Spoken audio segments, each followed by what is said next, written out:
கண்ணியமிக்க அல்லாஹ்வின் நல்லடியார்களே, அல்லாஹு தஆலா இந்த உலகத்தை படைத்த நாள் முதல் பல்வேறு நபிமார்களை அல்லாஹு தஆலா இந்த உலகத்திற்கு அனுப்பியிருக்கிறான். வந்த ஒவ்வொரு நபிமார்களும் அவர்கள் செய்த தியாகம், உழைப்பு, தனக்கு பிறகு, தனது மரணத்திற்கு பிறகு அல்லாஹுடைய கட்டளைகளால் கட்டமைக்கப்பட்ட ஒரு சமுதாயத்தை தான் விற்று செல்ல வேண்டும். தன் மரணத்திற்கு பிறகு அல்லாஹை மட்டுமே வணங்கக்கூடிய, அல்லாஹுடைய கட்டளையை தனது வாழ்க்கை கோட்பாடாக எடுத்து நடக்கக்கூடிய ஒரு சமுதாயத்தை விட்டு செல்ல வேண்டும் என்பது நபிமார்களுடைய நோக்கமாக இருந்து கொண்டிருந்தது.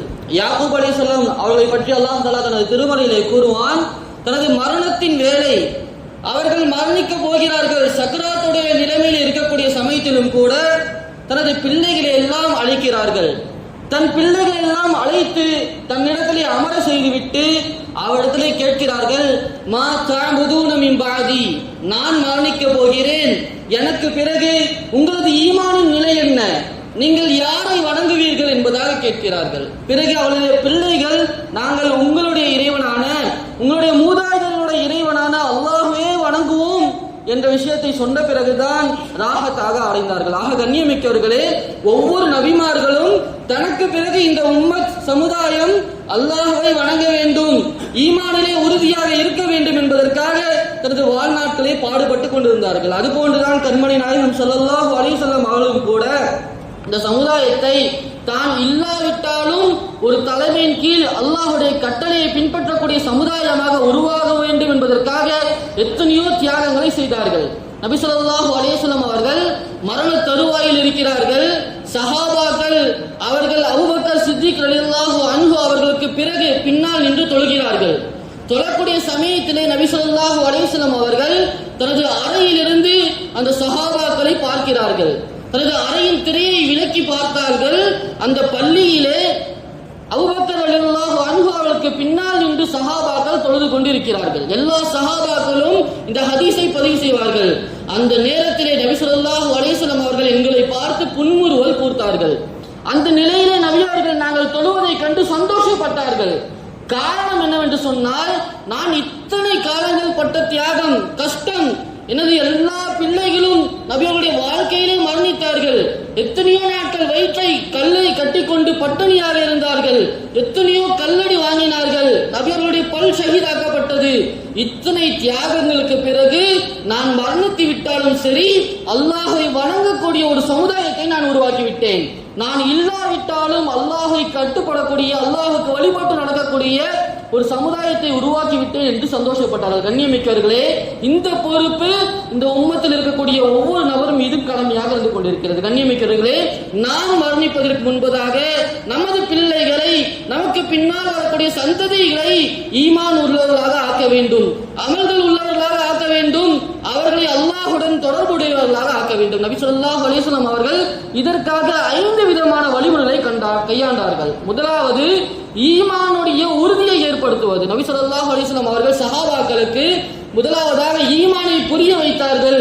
அந்த ஈமானிலே உறுதிப்பாட்டை ஏற்படுத்தினார்கள். எந்த நிலை வந்தாலும் சரி, ஈமானை ஒருபொழுதும் விடக்கூடாது என்ற உறுதிப்பாட்டை ஏற்படுத்தினார்கள். அபூ தர்தா ரலியல்லாஹு அன்ஹு அவர்கள் கூறுவார்கள், எனது தோழரான நபி ஸல்லல்லாஹு அலைஹி வஸல்லம் அவர்கள் 3 விஷயத்தை செய்யும்படி எனக்கு உபதேசம் செய்தார்கள்.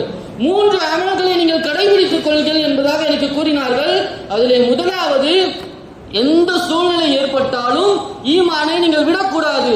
உங்களுடைய உடல் துண்டு துண்டாக வெட்டப்பட்டாலும் சரி, உங்களை உயிரோடு எரிக்கப்பட்டாலும் சரி, நீங்கள் ஈமானை விட்டு வெளியேறக்கூடாது என்பதாக முதலாவது ஈமானுக்கு கடிவாளத்தை போட்டார்கள். இரண்டாவது சொன்னார்கள், எந்த நிலை ஏற்பட்டாலும் நீங்கள் ஃபரலான தொழுகையை விட்டு விடாதீர்கள்.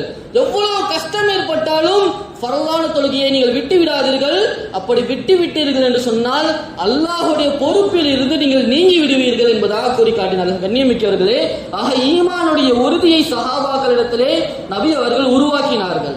நபி ஸல்லல்லாஹு அலைஹி வஸல்லம் அவர்கள் ஈமானுக்காக கஷ்டப்படக்கூடிய சஹாபாக்களை கடந்து செல்லும் காலமெல்லாம் அவர்களை பார்த்து கூறுவார்கள், நீங்கள் இவ்வளவு கஷ்டப்படுகிறீர்கள் என்றுதான் நினைக்கிறீர்களே, உங்களுக்கு முன்னால் வாழ்ந்த மக்கள் ஈமான் கொண்ட ஒரே ஒரு காரணத்தின் காரணமாக அவர்களுடைய கைகளை பிடித்து இரும்பு கம்பிகளால் அந்த கையை புராண்டி எடுக்கப்படும். எலும்புகள் தனியாக, சதைகள் தனியாக வந்துவிடும். அந்த கஷ்டம் பட்டாலும் கூட அவர்கள் ஈமானை இழப்பதற்கு தயாராக இல்லை. அதுபோன்று இரும்பு சீப்புகள் கொண்டு வரப்படும். அவருடைய தலையில் வைத்து அந்த இரும்பு சீப்புகளால் வாழப்படும்.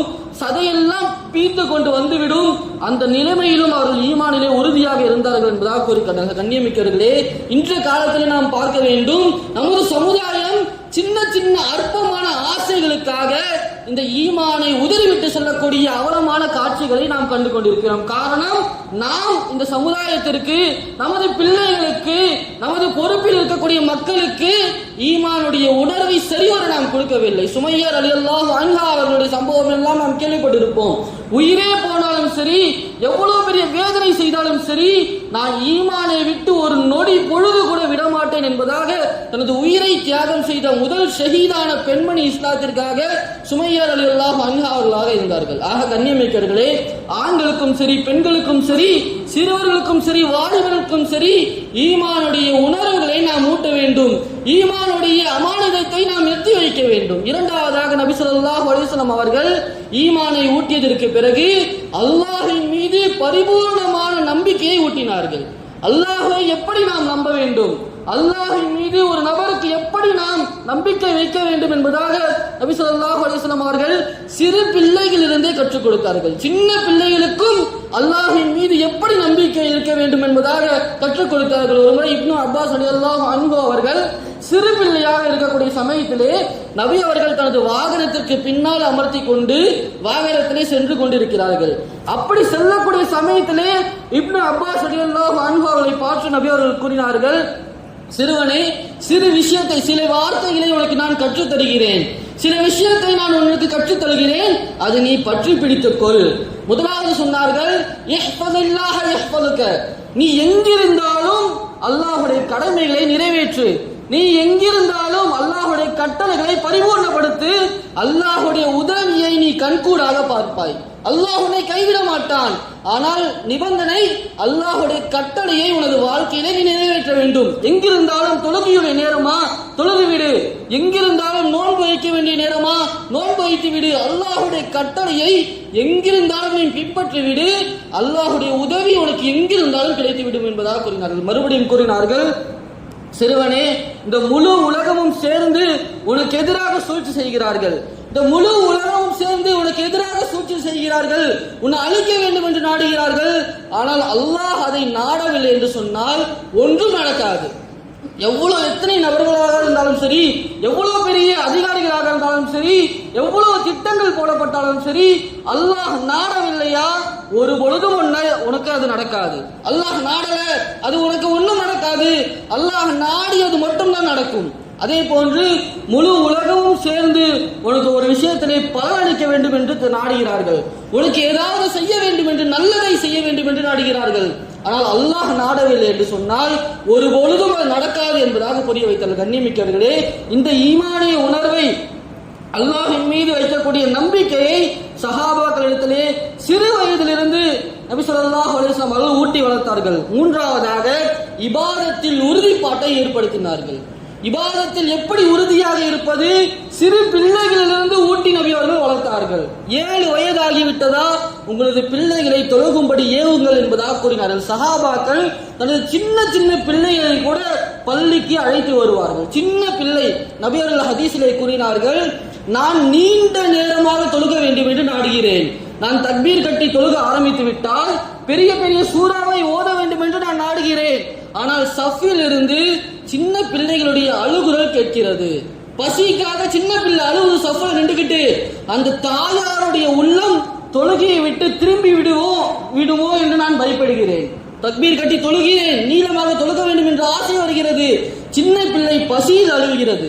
அப்ப எந்த அளவுக்கு சின்ன பிள்ளை பள்ளிக்கு அவங்க அழைச்சி வந்திருப்பாங்க நம்ம சிந்திச்சு பார்க்கணும். சின்ன பிள்ளையை கூட சஹாபாக்கள் தொழுகையில் ஆர்வம் ஏற்படும் வண்ணமாக, தொழுகையுடைய முக்கியத்துவத்தை விளங்கும் வண்ணமாக பள்ளிகளுக்கு அழைத்து வந்தார்கள். நபி அவர்கள் கூறினார்கள், அந்த பிள்ளை பசியின் காரணமாக அழுகிறது, எனவே அந்த தாயின் உள்ளம் தொழுகையை விட்டு திரும்பி விடுவேமோ என்று நினைத்து நான் தொழுகையை சுருக்கிக் கொள்கிறேன் என்பதாக கூறினார்கள். அது மட்டுமல்ல, நாம் எல்லாம் கேள்விப்பட்ட சம்பவம், நபி ஸல்லல்லாஹு அலைஹி வஸல்லம் அவர்கள் ஒரு முறை தொழுகையுடைய சமயத்திலே சஜிதாவிற்கு போகிறார்கள். சஜிதாவிலிருந்து எழவில்லை, தாமதமாகி கொண்டே செல்கிறது. சஜிதாவிலிருந்து நீண்ட நேரம் சஜிதாவிலே இருக்கிறார்கள். அப்போது ஒரு சஹாபி அவர்கள் கூறுகிறார்கள், நான் நபி அவர்களுக்கு ஏதோ ஒன்று ஆகிவிட்டதோ என்பதாக நினைத்துக் கொண்டு எனது தலையை சற்று உயர்த்து பார்த்து விட்டேன். வழக்கம் போல் அல்லாமல் நபி அவர்கள் நீண்ட நேரம் சஜிதாவிலே இருந்து கொண்டிருக்கிறார்களே, என்ன ஆகியது என்பதாக நாம் பார்க்க வேண்டும். ஒருவேளை நபி அவர்களுக்கு ஏதாவது ஆகிடுச்சோன்னு நான் பார்க்கணும்னு சொல்லி என்ன செஞ்சேன், லேசா தலையை தூக்கி பார்த்தா நபியோடைய பேரப்புள்ள ஹசன் ரலியல்லாஹு அன்ஹு அவர்கள் நபியோடைய கழுத்தின் மீது ஏறிக்கொண்டு அமர்ந்து கொண்டு காதை பிடித்துக் கொண்டு விளையாடி கொண்டு இருக்கிறார்கள்.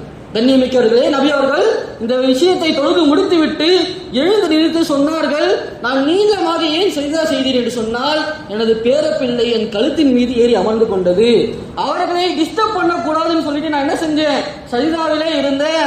அவர் இறங்கினதுக்கு அப்புறம் தான் நான் சஜிதாவிலிருந்து எழுந்தேன்னு சொன்னாங்க. கண்ணியமிக்கவர்கள் நாம் சிந்திச்சு பார்க்கணும், எந்த அளவுக்கு சின்ன பிள்ளைகளை சஹாபாக்கள் பள்ளிக்கு வரவழைத்திருக்கிறார்கள்.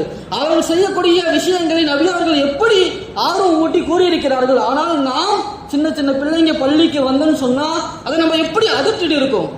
இமாம் மேல குழந்தை ஏறி உட்கார்ந்துருச்சுன்னா நம்ம என்ன செய்வோம், இந்த காலத்துல நம்ம சிந்திச்சு பார்க்கணும். இமாம் அவங்க நபி அவங்க தொழு வைக்கிறாங்க, அவங்க தலைக்கு மேல ஏறி உட்கார்ந்து இருக்காங்க பேரக்குள்ள. நபி அவங்க யாருமே சஹாபாக்கள் பதறல, நபி அவங்க எந்திரிச்சு இந்த விஷயத்தை விளங்க வைக்கிறாங்க. ஆனா நாம இன்னைக்கு சின்ன சின்ன விஷயத்துக்காக, சின்னதா ஒரு பிள்ளை சொரிஞ்சிட்டு இருந்துச்சு, சின்னதா ஒரு அசைவு செஞ்சாலே அந்த பிள்ளையை திட்டி அந்த பள்ளியை விட்டு அமுச்சிடுறோம். தொழுதா இல்ல வீட்டுக்கு போயிடுன்னு பள்ளியை விட்டே நம்ம அமைச்சிடுறோம். இதுக்கு யாருக்கும் அனுமதி இல்லை. கண்ணியமிக்கலாம் சிந்திச்சு பார்க்கணும். சஹாபாக்கள் சின்ன சின்ன பிள்ளைகள் நபி ஸல்லல்லாஹு அலைஹி வஸல்லம் அவங்க ஜும்மாவுடைய குத்பாவிற்காக மிம்பரில் ஏறுகிறார்கள். ஏறக்கூடிய சமயத்திலே நபியோடைய பேரப்பிள்ளை தட்டி தடுமாறி நடந்து வராங்க.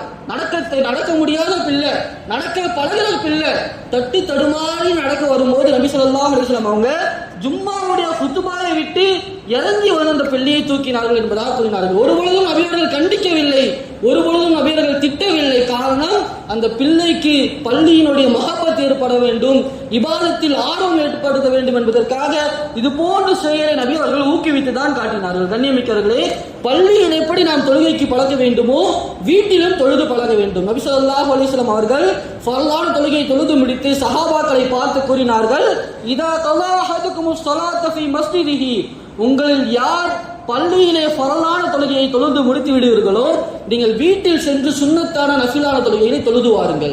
பள்ளியில ஃபர்ல தொழுவுங்க, வீட்டுல போய் சுன்னத் நஃபிலான தொழுகையை தொழுவுங்க. காரணம் நபி அவர்கள் சொன்னார்கள், ஃபஇன்னல்லாஹ ஜாயிலுன் மின் ஸலாத்திஹி ஃபீ பைத்தி கைரா, காரணம் வீட்டில் நீங்கள் சென்று தொழுவதின் காரணமாக ஃபர்லான தொழுகை அல்ல, சுன்னத் நஃபிலான தொழுகைகளை வீட்டில் நீங்கள் தொழுவதின் காரணமாக அந்த வீடுகளில் அல்லாஹ் தஆலா நலவுகளை ஏற்படுத்துகிறான். நலவுகள்னா என்ன? ரெண்டு விஷயத்தை உலமாக்கள் குறிப்பிடுறாங்க. ஒன்னு, வீட்டுல நம்ம தொழுகிறதின் காரணமாக வீட்டுல பரக்கத்துகள் கிடைக்குது, வீட்டுல அல்லாஹ்வுடைய ரஹ்மத்துகள் இறங்குது. இரண்டாவது, வீட்டில் இருக்கக்கூடிய நபர்களுக்கும் சிறு பிள்ளைகளுக்கும் தொழுகையின் மீது ஆர்வம் ஏற்படும்.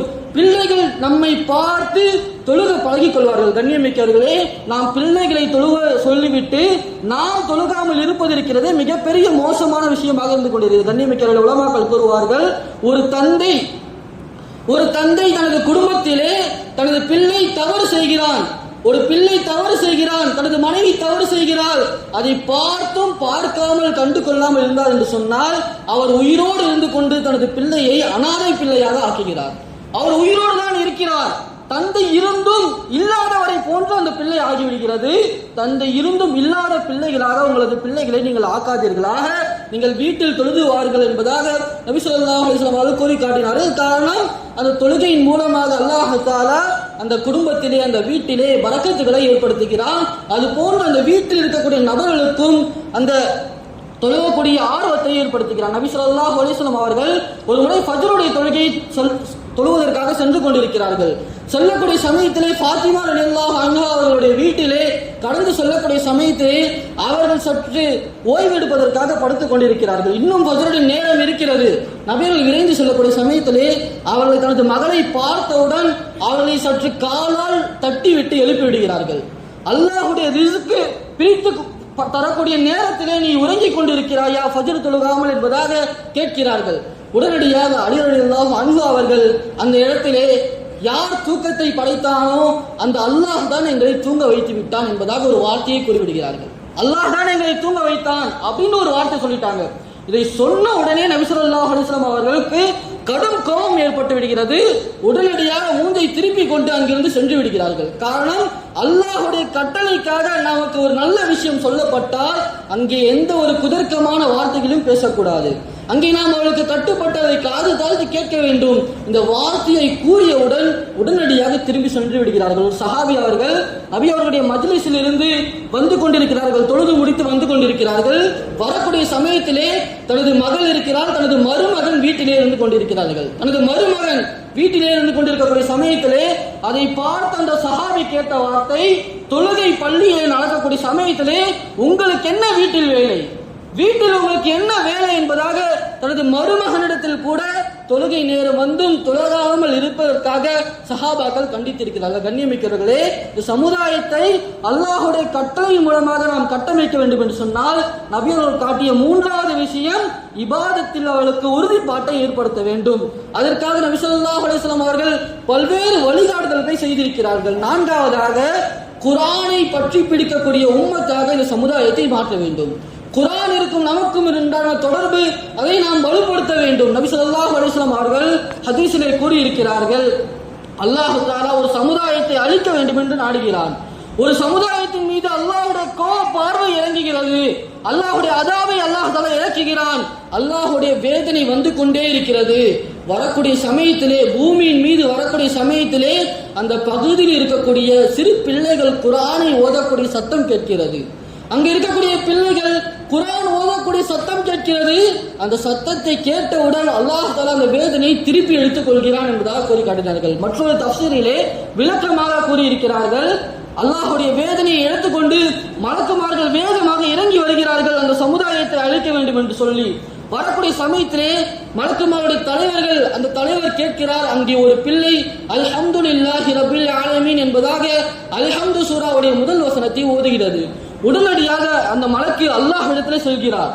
சென்று, யா அல்லாஹ், இந்த சமுதாயத்தை அழிக்க வேண்டும் என்று, இவளுக்கு வேதனை தர வேண்டும் என்று நீ கூறிவிட்டாய். நாங்கள் வேதனை எடுத்துக்கொண்டு இறங்கி விட்டோம்.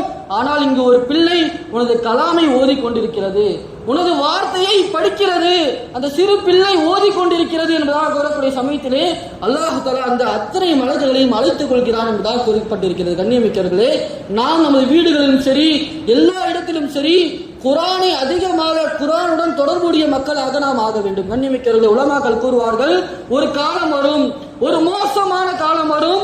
அந்த காலத்திலே ஒவ்வொரு வீட்டிலும் தங்கள் வீட்டில் இருக்கக்கூடிய குர்ஆனை எடுத்து ஷெல்ஃபிலே வைத்து விடுவார்கள், அலமாரியிலே வைத்து விடுவார்கள். அந்த குர்ஆனின் மீது புழுதி படிந்திருக்கும், அந்த குர்ஆனின் மீது அந்த 8 கால் பூச்சிகள் அது கூடு கட்டி இருக்கும் என்பதாக கூறினார்கள். கண்ணியமிக்கவர்களை நாம் சிந்தித்து பார்க்க வேண்டும். நமது வீடுகளில் அது போன்ற குர்ஆன்கள் இருந்தால், ஓதப்படாமல் ஷெல்ஃபுகளில் இருந்தால் நாம் விலகிக் கொள்ள வேண்டும். நமது வீடு ஒரு மோசமான நிலைமையிலே இருந்து கொண்டிருக்கிறது. கண்ணியமிக்கவர்கள், நபி ஸல்லல்லாஹு அலைஹி வஸல்லம் கூறி காட்டினார்கள், அல்லாஹ் தஆலா எந்த வீட்டிலே குர்ஆன் ஓதப்பட்டு கொண்டே இருக்குமோ அந்த வீடுகளுடைய நலவுகளை அல்லாஹ் தஆலா அதிகரித்து கொண்டே செல்வான். ஒரு வீட்டில் குர்ஆன் ஓதப்பட்டுக்கிட்டே இருக்கு, அந்த வீட்டுடைய நலவுகளை அல்லாஹ் தஆலா அதிகரித்து கொண்டே செல்வான். இரண்டாவதாக நபி அவர்கள் கூறினார்கள், எந்த வீட்டிலே குர்ஆன் ஓதுவது குறைந்து விடுமோ, ஓதப்படாமல் இருக்குமோன்னு சொல்லல, குர்ஆன் ஓதுவது குறைந்திருக்குமோ அந்த வீடுகளுடைய நலவுகளை அல்லாஹ் தஆலா குறைத்து கொண்டே வந்து விடுவான். நலவுகள் குறைய ஆரம்பித்துச்சுன்னு சொன்னா அந்த வீட்டுல எல்லா வகையான பலா முசீபத்துகளும் குழப்பங்களும் நிம்மதி இல்லாத நிலைமையும் இறங்கிவிடும். கண்ணியமிக்கிறர்களே, நபி ஸல்லல்லாஹு அலைஹி வஸல்லம் அவர்கள் அடுத்ததாக இந்த சமுதாயத்தை கட்டமைக்க, இந்த சமுதாயத்தில் நடக்கக்கூடிய பாவங்கள் மீது வெறுப்பு உணர்வுகளை ஏற்படுத்தினார்கள். ஒரு பாவம், அந்த பாவத்தின் மீது வெறுப்பு உணர்வுகளை நபி ஸல்லல்லாஹு அலைஹி வஸல்லம் அவர்கள் ஏற்படுத்தினார்கள். கண்ணியமிக்கிறர்களே, நாம் எல்லாம் கேள்விப்பட்டிருப்போம், ஒரு வாலிபர் நபி ஸல்லல்லாஹு அலைஹி வஸல்லம் அவர்களிடத்திலே வந்து, விபச்சாரம் செய்வதற்கு எனக்கு அனுமதி தாருங்கள் யா ரசூலல்லாஹ், என்னால் எனது ஆசையை அடக்க முடியவில்லை, என்னுடைய உணர்ச்சிகளை என்னால் கட்டுப்படுத்த முடியவில்லை, எனவே எனக்கு நீங்கள் என்ன செய்யுங்கள், விபச்சாரம் செய்வதற்காக அனுமதி தாருங்கள் யா ரசூலல்லாஹ் என்பதாக கேட்கிறார். உடனடியாக நபி ஸல்லல்லாஹு அலைஹி வஸல்லம் அவர்கள் அவரை கண்டிக்கவில்லை, அவரை திட்டவில்லை, அதட்டவில்லை. அங்க இருக்கக்கூடிய சஹாபாக்கள் எல்லாம் அவரை பார்த்து முறைக்கிறார்கள். நபிகள் சொன்னார்கள், எதுவும் செய்யாதீர்கள், விட்டு விடுங்கள் என்பதாக கூறிவிட்டு அந்த வாலிபரை தன் பக்கமாக கிட்டே நெருங்கி வர சொல்லி அவரிடத்தை கேட்டார்கள், நீ விபச்சாரம் செய்ய வேண்டும் என்று கேட்கிறாய், உனது தாயுடன் யாராவது விபச்சாரம் செய்ய நீ நாடுவாயா என்பதாக கேட்டார்கள் நபி ஸல்லல்லாஹு அலைஹி வஸல்லம் அவர்கள். உடனே யா ரசூலல்லாஹ், நான் மட்டுமா? எந்த ஒரு மனிதரும் ஆசைப்பட மாட்டார். அடுத்ததாக கேட்டார்கள், உனது சகோதரியுடன் யாராவது விபச்சாரம் செய்வதை நீ நாடுவாயா? உடனே யா ரசூலல்லாஹ், நான் மட்டுமல்ல, எந்த ஒரு மனிதரும் நாட மாட்டான். இது போன்று நபி அவர்கள் உனது சகோதரி, உனது அத்தை, உனது சின்னம்மா, உனது மகள் என்பதாக வரிசையாக கேட்டுவிட்டு அந்த அவருக்கு புரிந்துவிட்டது. இத்தனை வார்த்தைகள் கேட்டுவிட்டவுடன் அவருக்கு புரிந்துவிட்டது, நாம் யாரிடத்திலே ஒரு பெண்ணிடத்திலே விபச்சாரம் செய்கிறோம் என்று சொன்னால் அந்த பெண் ஒருவருக்கு தாயாக இருப்பாள், ஒருவருக்கு சகோதரியாக இருப்பாள், ஒருத்தவருக்கு மகளாக இருப்பாள், ஒருத்தவருக்கு அத்தையாக இருப்பாள், ஒருத்தவருக்கு சின்னம்மா பெரியம்மாவா இருப்பாள். உடனே அவர் அதை புரிந்து கொண்டார். நபி அவர்கள் அத்துடன் விட்டு விடாமல் அவரை அழைத்து அவர் நெஞ்சின் மீது தட்டி அவருக்காக அழகாக துஆ செய்தார்கள். யா அல்லாஹ், இவருடைய உள்ளத்தை பரிசுத்தமாகப்படுத்துவாயாக, பாவத்தின் எண்ணத்தை விட்டு இவரை நீ பாதுகாப்பாயாக, இவருடைய பார்வையை தாழ்த்த வைப்பாயாக, இவரது மறை உறுப்பை பாவத்தை விட்டு நீ தடுத்து விடுவாயாக என்பதாக நபி அவர்கள் துஆ செய்து அனுப்பி வைத்தார்கள். சஹாபாக்கள் கூறுகிறார்கள், அதற்கு பிறகு அந்த வாலிபரை நாங்கள் பார்த்திருக்கிறோம், அவர் எந்த ஒரு பாவத்திலும் ஈடுபட்டதே இல்லை. அவர் வாழ்க்கை முழுவதும் இபாதத்திலே கழிக்கக்கூடிய நபராக மாறிவிட்டார். கண்ணியமிக்கவர்களை நாம் சிந்தித்து பார்க்க வேண்டும். நாம் பார்க்கக்கூடிய ஒரு ஆபாசமான காட்சியாக இருக்கலாம், தவறான படமாக இருக்கலாம், நாம் சொல்லக்கூடிய பெண்களை பார்க்கக்கூடிய விஷயமாக இருக்கலாம். அந்த பெண் அவள் ஒருத்தருக்கு தாயாக இருப்பாள், ஒருத்தருக்கு சகோதரியாக இருப்பாள், ஒருவருக்கு தந்தையாக இருப்பாள், ஒருவருக்கு பெண்ணாக இருப்பாள், மகளாக இருப்பாளாக. கண்ணியமிக்கவர்களே, இந்த சிந்தனையை நாம் உள்ளுக்குள் கொண்டு வர வேண்டும். காரணம், அந்த பாவத்தின் மீது அப்பொழுதுதான் நமக்கு வெறுப்புணர்வு ஏற்படும். கண்ணியமிக்கவர்களே, இது மட்டுமல்ல, தவறான வார்த்தைகள், கெட்ட வார்த்தைகள் பேசுவது அதிகமாக என்று காட்சியளிக்கப்படுகிறது. நபி ஸல்லல்லாஹு அலைஹி வஸல்லம் அவர்கள் இதனுடைய வீரியத்தை கூறினார்கள். ஒரு நபர் சாதாரணமான முறையிலே ஒரு வார்த்தையை பேசிவிடுகிறார், அதனுடைய தாக்கத்தை அவர் கருத்தில் கொள்வதில்லை. பேசிட்டு ஏதோ சாதாரணமா பேசிட்டு அதை கண்டுக்காம போயிடுறாரு. ஆனா அந்த வார்த்தை அல்லாஹ்வின் கோபத்திற்குரிய வார்த்தையாக இருப்பதற்கு காரணமாக அதன் மூலமாக வானத்திற்கும் பூமிக்கும் எவ்வளவு தூரம் இருக்குமோ அதை விட ஆழமான தூரத்தில் நரகத்தில் சென்று அந்த மனிதன் விருந்து விடுகிறான், ஒரு வார்த்தையின் காரணமாக. இன்று நாம் வாயில வரக்கூடிய வார்த்தைகளை நாம் சிந்தித்து பார்க்க வேண்டும். கண்ணியமிக்கவர்களே, இந்த ஒரு வார்த்தை அல்லாஹ்வுடைய கோபத்திற்குரிய வார்த்தையாக இருந்தது என்று சொன்னால் இந்த வார்த்தையின் மூலமாக நரகத்தில் நாம் செல்லக்கூடிய காரணமாக அந்த வார்த்தை அந்த ஆக்கிவிடும் நம்மை. கண்ணியமிக்கவர்களே, இது போன்ற நபி ஸல்லல்லாஹு அலைஹி வஸல்லம் அவர்கள் பாவத்தின் மீது வெறுப்புணர்வை ஏற்படுத்தினார்கள். இசையை கேட்கக்கூடிய விஷயம், இன்று இசை எவ்வளவு சர்வசாதாரணமாக நடந்து கொண்டிருக்கிறது. நபியர்கள் அந்த இசையை பற்றி கூறினார்கள், எந்த காதுகள் இசையை கேட்குமோ நாளை மறுமையிலே அல்லாஹ் தஆலா அந்த காதை ஈயத்தை காய்ச்சி கொதிக்க கொதிக்க அதிலே ஊற்றுவான் என்பதாக கூறி காட்டினார்கள். அந்த ஈயம் காய்ச்சி நமது காதிலே ஊற்றப்பட்டால் எவ்வளவு வேதனையுடையதாக இருக்கும். அதுபோன்று ஒவ்வொரு பாவத்திற்குண்டான தண்டனையை கூறி அந்த பாவத்தின் மீது வெறுப்பை ஏற்படுத்தினார். கண்ணியமிக்கவர்களே, நபி ஸல்லல்லாஹு அலைஹி வஸல்லம் அவர்கள் எந்த வழிகாட்டுதலை நமக்கு செய்திருக்கிறார்களோ அந்த வழிகாட்டுதலை பின்பற்றி அல்லாஹ்வின் மீது எப்படி ஈமான் கொள்ள வேண்டுமோ அந்த ஈமானுடைய உணர்வுகளை நாமும் பெற்று இந்த சமுதாயத்திற்கு உணர்த்தி அல்லாஹ்வின் மீது முழுமையான நம்பிக்கையை ஏற்படுத்தி இபாதத்தில் உறுதியாக இருந்து அல்லாஹ்வுடைய வேதமான குர்ஆனுடன் முழுமையான தொடர்பை வைத்து அனைத்து விதமான பாவங்களையும் வெறுத்து அல்லாஹ்வின் கட்டளையின்படி வாழக்கூடிய நன்மக்களாக அல்லாஹ் தஆலா நம்மையும் இந்த முழு உலக சமுதாயத்தையும் அல்லாஹ் தஆலா ஆக்கி அருள்வானாக. வஆகிரு தஅவானா அல்ஹம்துலில்லாஹி ரப்பில் ஆலமீன். வஸ்ஸலாமு அலைக்கும் வரஹ்மத்துல்லாஹி வபரகாத்துஹு.